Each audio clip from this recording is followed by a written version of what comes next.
and unfortunately it's been raining all day.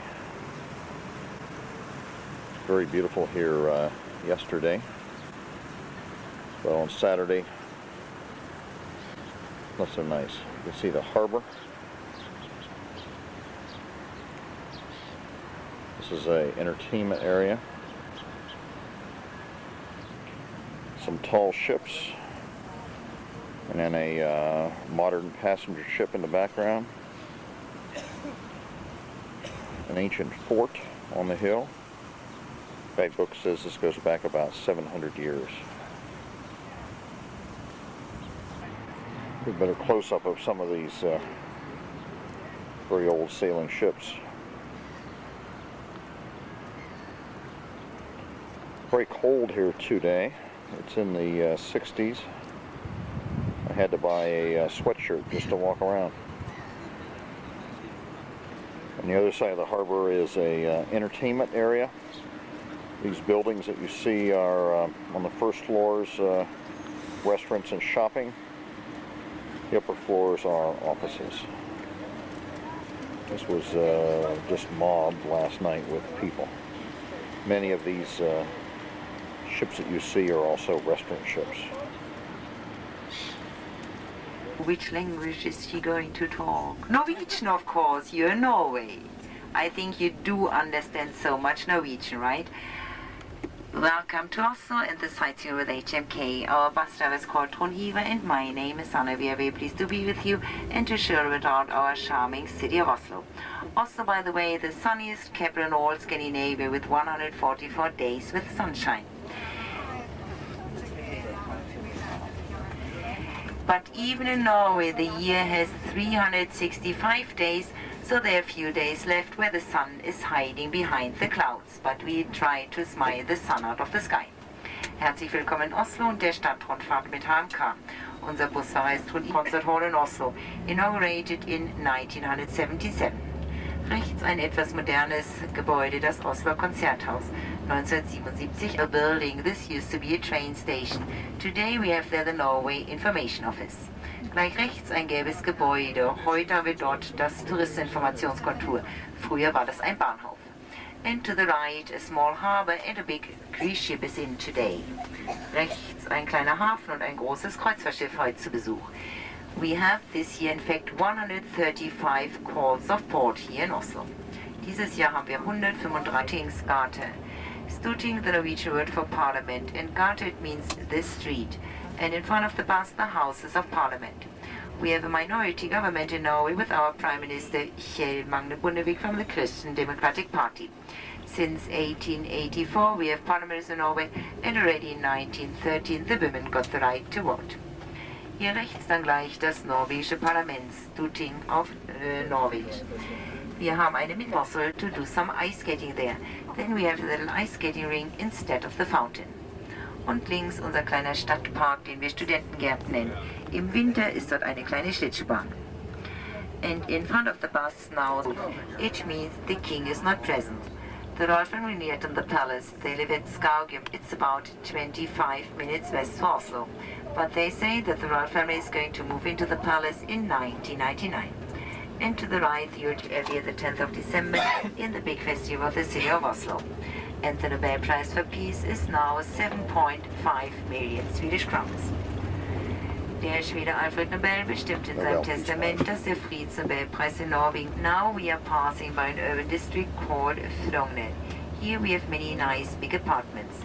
If people want to buy one of those apartments here, they have to pay around 18,000 kroners per square meter, and $1 around 7.7 Norwegian kroners. Die Stadt Oslo sind 25 live in all different situations, and the artist he used two symbols which are quite easy to understand. A circle as a symbol for life from generation to generation, and a tree as a symbol for life and generation in general. And the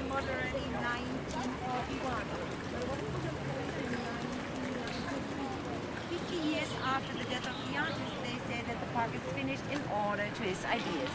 And please have a look behind you as well. The main entrance gate designed by Wieland as well. But much more important than the gates, we do see as well that our bus has left already, right? Everybody did understand that we're not going. Vigeland he used 3 different materials: wrought iron for the gates, bronze and granite for the statues. Here in the village we have 58 statues in bronze, people in all different life situations, realistic and symbolic situations. The artist himself, he didn't give any titles. He only said, I want to describe life as natural as possible in all different life situations. And on the middle of the village, on the left-hand side, we have our little master, really. This is the Vigeland Sculpture Park. These are statues depicting real life. Beautiful area. It's too bad the weather is not cooperating. These statues are mostly on this bridge. You're seeing them so far. Very interesting pose for the statue. People at play. The bird is not a part of the statue. Looks like some good clean fun here. You can see another view with the bridge. Very possibly a man-made lake. Lots of birds.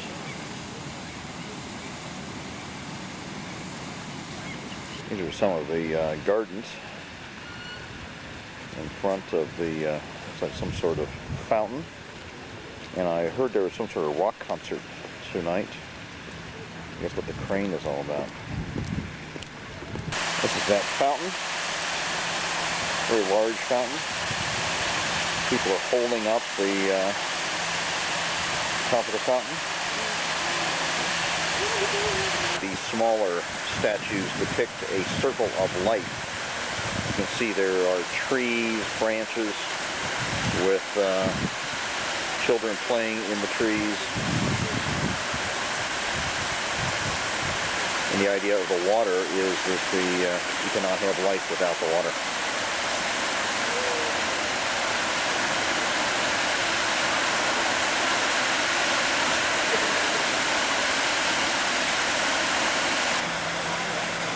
Well, the bird has found a favorite watering hole.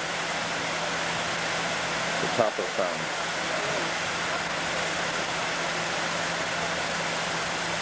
There's going to be a very large concert here tonight with Pavarotti. I'm told 15,000 people.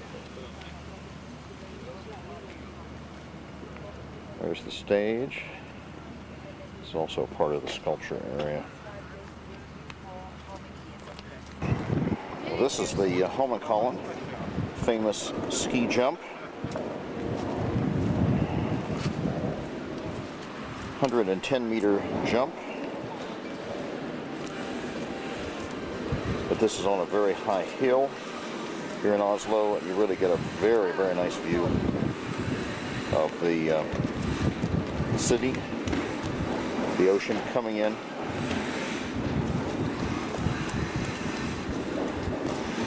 This is the bottom of the ski jump. They put a lake in during the summer, but in the winter this is the run-out area for the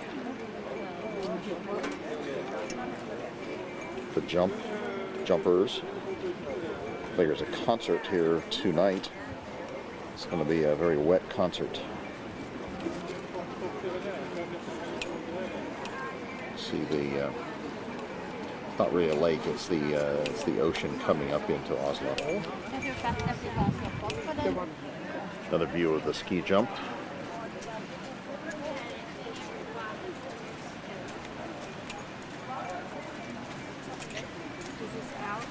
And the Oslo Fjord is 108 kilometers long. Und links ein wunderschöner Blick über Fjord und Stadt. Die große Halbinsel und direct connection with the sea, so the water is salty. And we have many, many fjords in Norway. The coastline without the fjords only 2,650 kilometers long. Including the fjords almost 22,000 kilometers. The longest Norwegian fjord is called Sognefjord and it is 204 kilometers long. In the Oslo area we only have hills on both sides of the fjord. In western Norway then high mountains and the fjords they're very narrow. Perhaps you like to see those fjords as well. Our agency HMK is organizing a 1, 2 or 3 days tour to the Fjordland. It's a combined tour traveling by train, boat and bus. If you're interested, please ask me for a brochure. All the ships have been found in the ground from the Oslo Norway. People ask me, didn't they send the ships out on sea and burn them? No, only in the movies. Or the movies about the Vikings are always ending with a burning Viking ship. But in reality, they had to dig a big hole and the ships were entirely in the ground as a copy today. The proof over there, photos which were taken when they excavated the first ship in 1904. And as you see, the ship was entirely in the ground.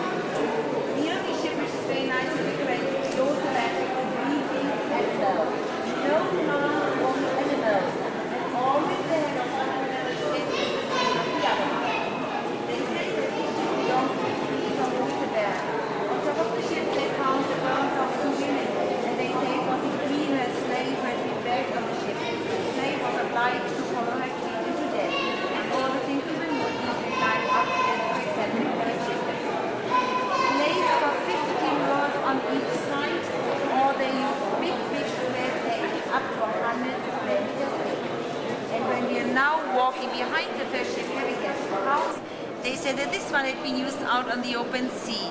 And a true replica of Goxer sailed from Norway to America around 100 years ago. The speed of the replica, 12 knots, is about 23 kilometers on land. On top of the ship they found a burial chamber, a little triangled house, as you can see over there, inside a bed and the bones of a Viking chieftain. And all. This is a little bit better view of this Viking ship from the 9th century. It's amazing. This was found in mud, very well preserved because no air could get to the wood.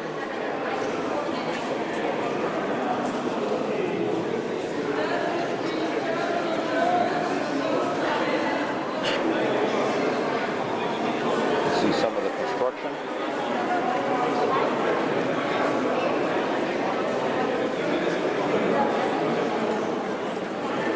For 1100 years ago.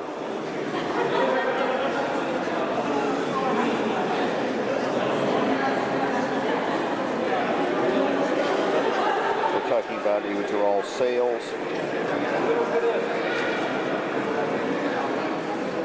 We use the wind.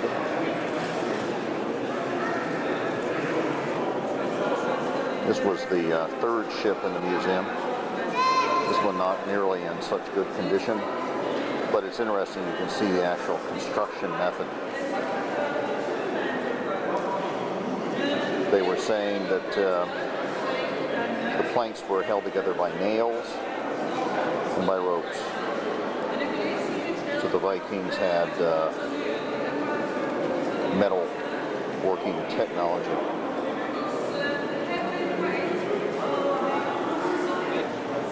Here you can see that nail construction. See the heads of the nails.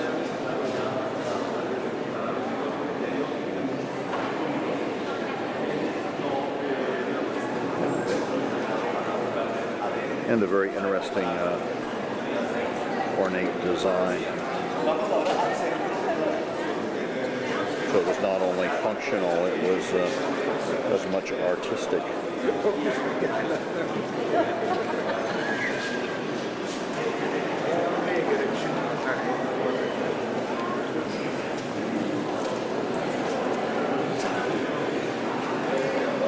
The photograph showing that ship found in the mud,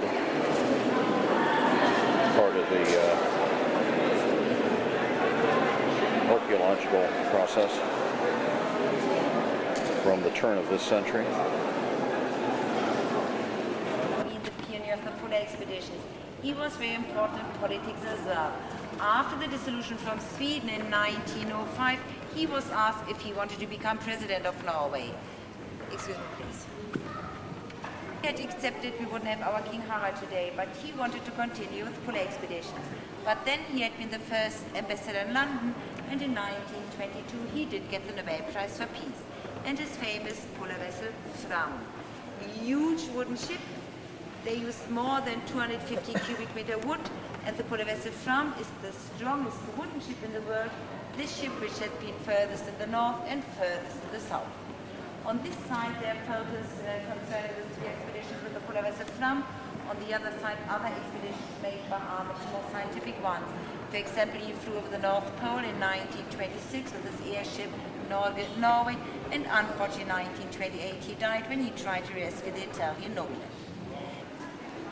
You can see a better look of the ship. It's been to both the North and South Pole.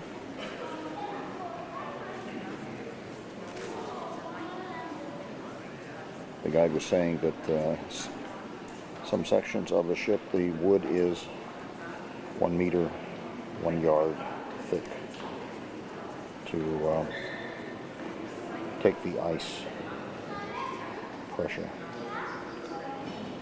It's interesting, even a model of a seagull hovering over the ship. Just looks like it could roll out onto the ocean.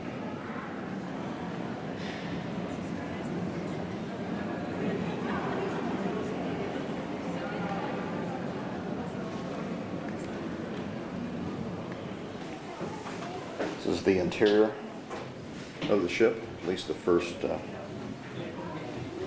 deck.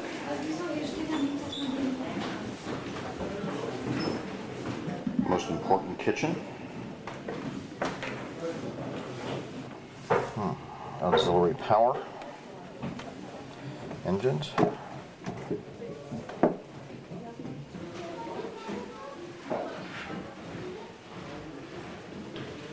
Yes, this is probably some of the entertainment area.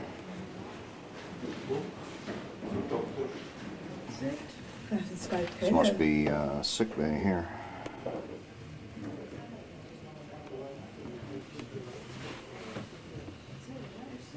This is the lower level. I think those are sound effects of the ice breaking operation. It's a better view of the engines. I'm sure were used when there was no wind. This is a model of the Fram with full sails. This is another model without the sails. You can see the details, you can see where we were. This is the top deck. And one last view of the great Norwegian ship Fram. Sailed the ocean. Various journeys, some scientific, but the first ship to reach the North and South Pole.